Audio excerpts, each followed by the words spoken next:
What is happening, people? It is Brian Alsruhe, WheneverState.com, and today's video is going to be the do's and do nots of the farmer's walk. Now, most likely, if you're watching this channel, you're implementing farmer's walks in your training somehow. You guys might be doing them with dumbbells, with a trap bar, with some other sort of contraption, with buckets of water, or maybe with implements themselves. However, if you are brand new to the channel, maybe it is an exercise that you haven't tried yet, and it could be a complete game changer because it fills in a lot of areas that other exercises miss. Of course, it works your grip, but also builds your forearms, your traps, your upper back, your biceps, your core. It even builds your calves. So a lot of people wonder what I do for my calves when I haven't been involved in a gym that has a calf raise machine for over 15 years. And the answer is that I pick up heavy things and I camera around virtually every single workout, and that never happens more than with the farmer's walk because it's so easy just to grab and pick up and go. Now also, if you are new to the channel, or especially this do or do not series, know that these are not extensive videos. These are just quick things that are made for when you're driving to the gym. You can listen to it, or if you're rolling out or running on a treadmill or whatever you're doing, you play this as the background, so these are the last cues you hear before you get in the exercises. If you do need more in-depth explanation, I have videos that go much more into deeper explanation all about the farmer's walks in the description down below, where you will also find timestamps for all of my videos now, guys. The ones in the past I did not, but if it's been recent, I've been putting timestamps in because whenever I watch someone's video and I know something's in there that I want to get to, but I don't have the time to kind of sift through it all, I want you guys to be able to get to what you want to get to when you want to get there, because I appreciate it. So if you do need to do that, jump down in the description down below and you'll find out where everything is laid out in the video now. So with that all covered, we're going to jump right in. The first thing that I do want to see you do on the farmer's walk is to line up your feet with the implement and your hands with your feet. Everything needs to be lined up, all right?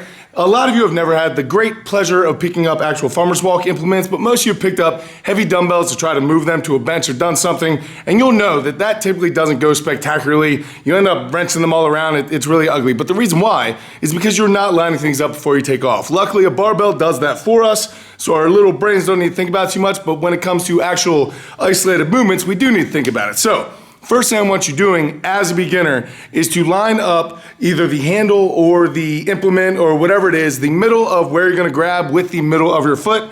And then I want you to take your middle finger and I want you to put it right there in the middle of that. So the middle of your finger lines up with the middle of your foot, which is lining up with the middle of the handle or implement. Now, of course, what this is gonna do is kind of get everything as much in line with your spine as you can. You're still gonna need to follow all the normal deadlifting, breathing, and bracing cues.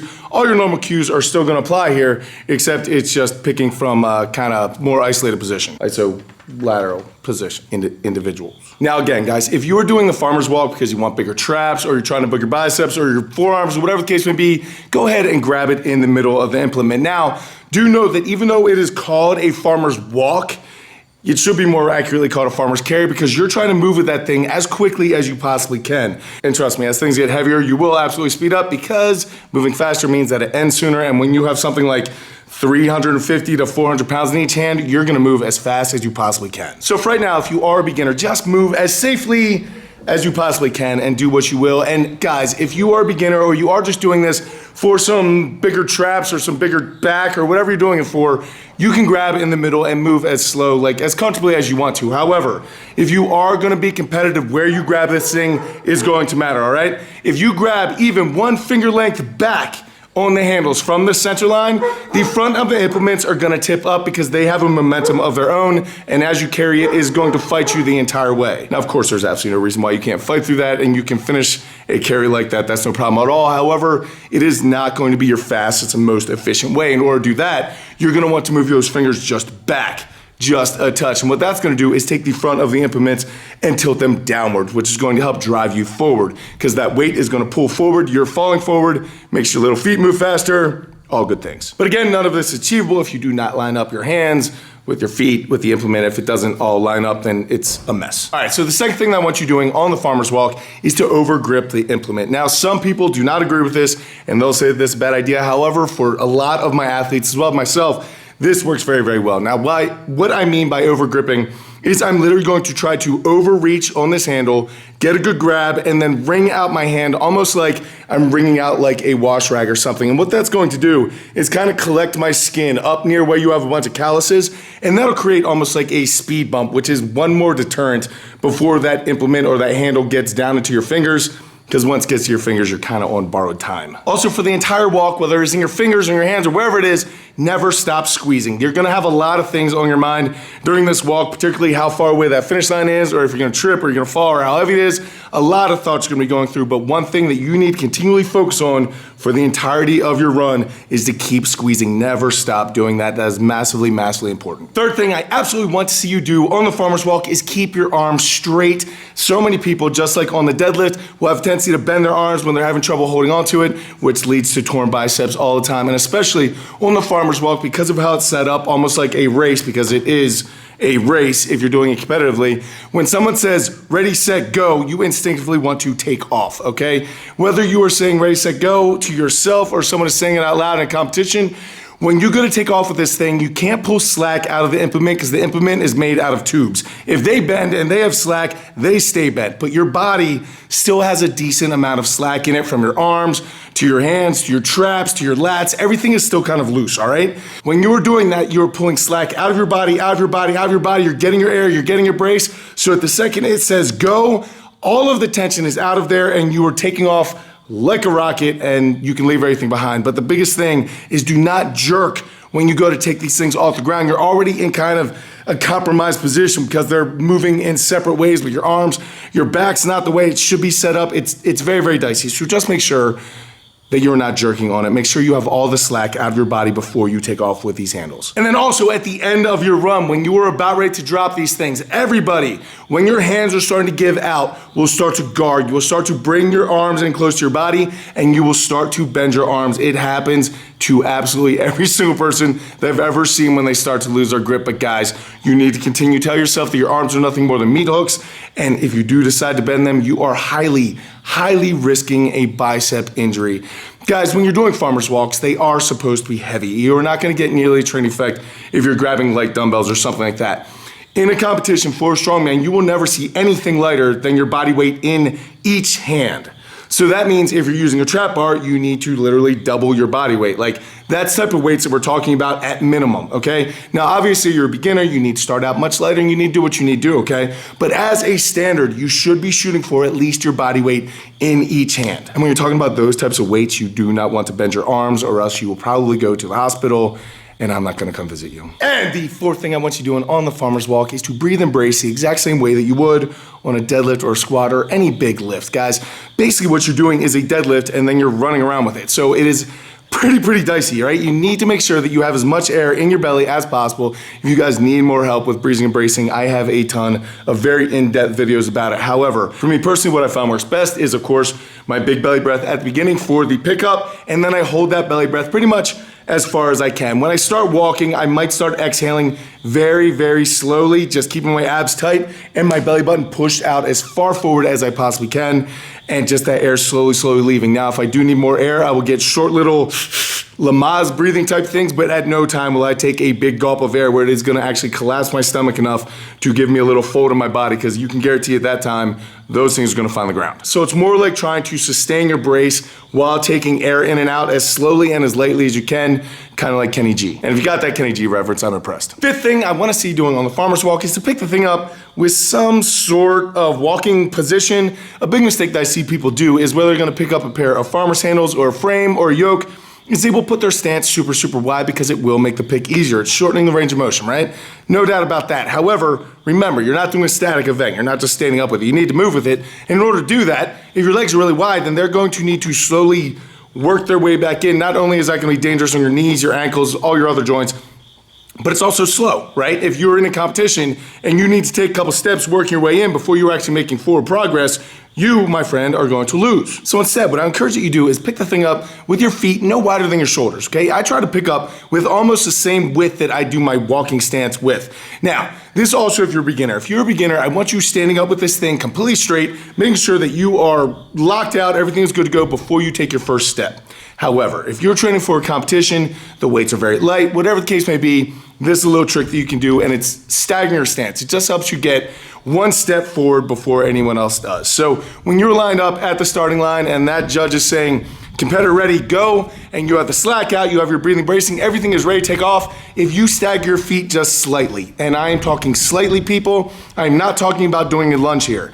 If you just literally stick your foot about half a foot width forward, length, foot well length, forward there. If you just stick your foot halfway up your other foot, when you go to pick this thing up, you'll find that you're already falling forward. And that falling momentum is already gonna carry you into your first step, which is gonna get your second and third. It's an easy way to shave half a second, maybe a second off competition, and that's gonna become very, very important as your competition gets better and better. Now again, we are talking about moving very heavy loads very quickly, so you have to think about like your Achilles, your calves, your knees, your ankles. There's a lot of things that can go wrong here, so do remember that this is more of an advanced technique, so make sure that you have some idea of what you're doing before you give this one a shot. Sixth thing that I want you doing on the farmer's walk is rolling your feet like you're a ninja. If you guys remember back when you were trying to stake in the house as a teenager, you certainly didn't want to clunk around, and you want to think about the same exact thing here working with the farmer's walk. If you can hear yourself taking steps, then that's just energy leaving, and it's also shaking those weights around in your hands, and the more those weights shake around in your hands, the less likely you are to be able to hold on to them. Not to mention the fact they're beating the heck out of your joints. But when you guys are performing the farmer's walk, I want you to think about your top half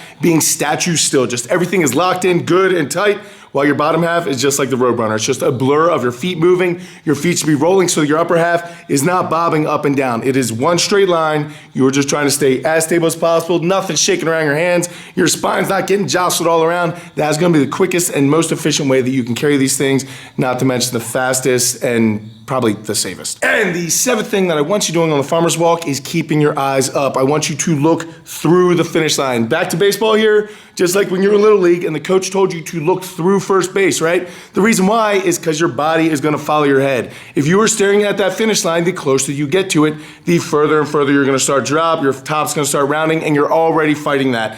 Those implements are already trying to collapse you down and in forward, and if you obey it by looking at the finish line, trust me, it will listen. So instead, guys, just focus on a point in the horizon, get through that finish line. Trust me, they'll tell you when to stop or not, which brings up a entire other funny video that Nick and I'll have to do. But guys, always remember that your body is going to follow your head. So when you're doing your turns with the farmer's walks, if you turn your head first, the turn will go better for you. If you look at that finish line, trust me, your body will collapse towards it. Look through it so you can keep your chest high, your chin down in a good neutral position, and you will get through that so much faster and so much better. Eighth thing I want you doing with the farmer's walk is training them often and training them in a multitude of different ways. So I personally like to train them either on an event day, like a day where I'm just doing a bunch of moving and a lot of strongman stuff, or I will throw them in typically on my deadlift day. The main reason why is because I don't need to change my shoes, and I'm already kind of doing a deadlift with the farmer's walk anyway, so a lot of the same muscles are kind of involved and either being warmed up and primed in a conditioning sort of way or used to finish off in a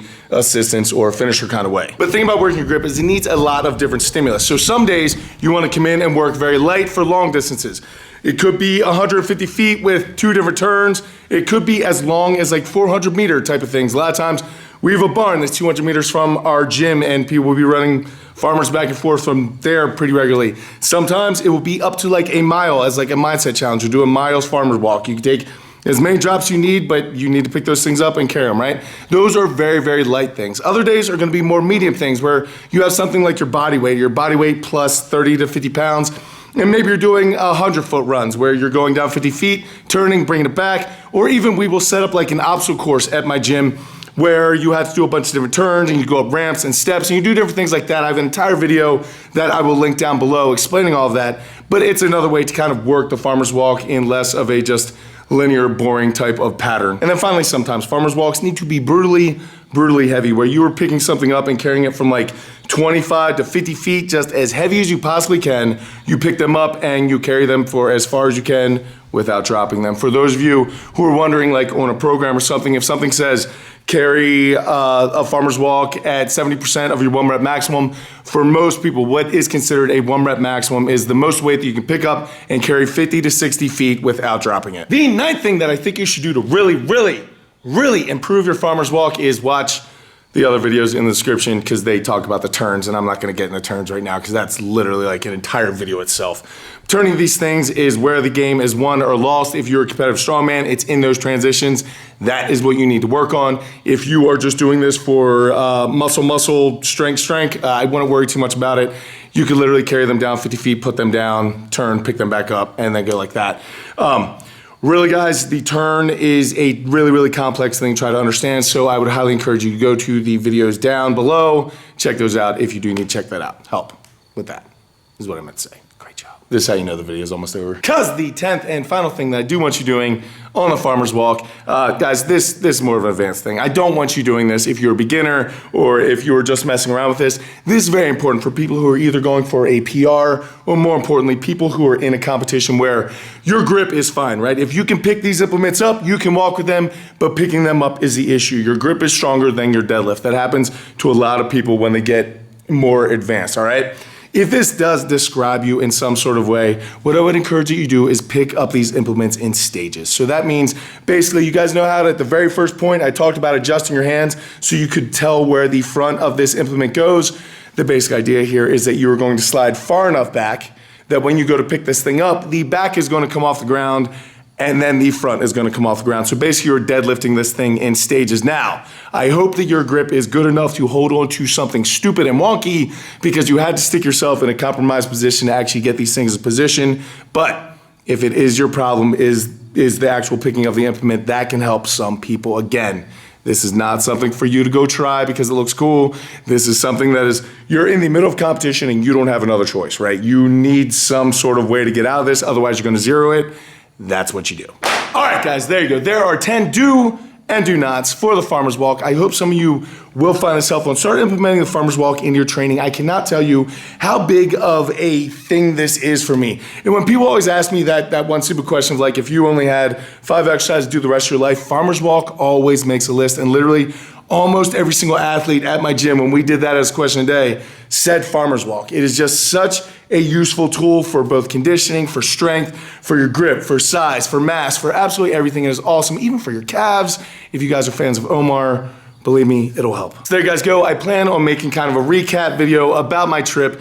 There was supposed to be one other video from Alan. However, I don't know what happened. We actually did not have the microphone plugged in, so we plugged in the microphone, but I think when we did that, we forgot to hit record because neither one of us has it. So it was actually a really cool video. We're hoping to get to record that in a couple weeks.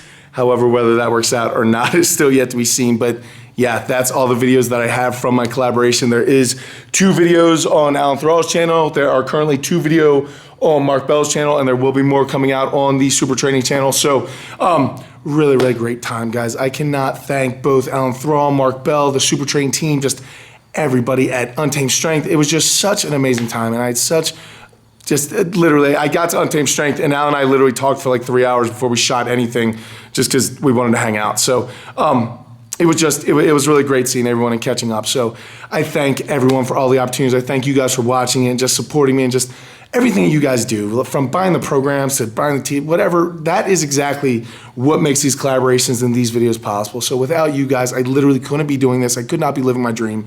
So I just want to say thank you. I really, really do appreciate it. I will catch you later in the week. Until I do, go out to something amazing in your lives. Keep working hard, people. Be nice to each other. I'll see you then.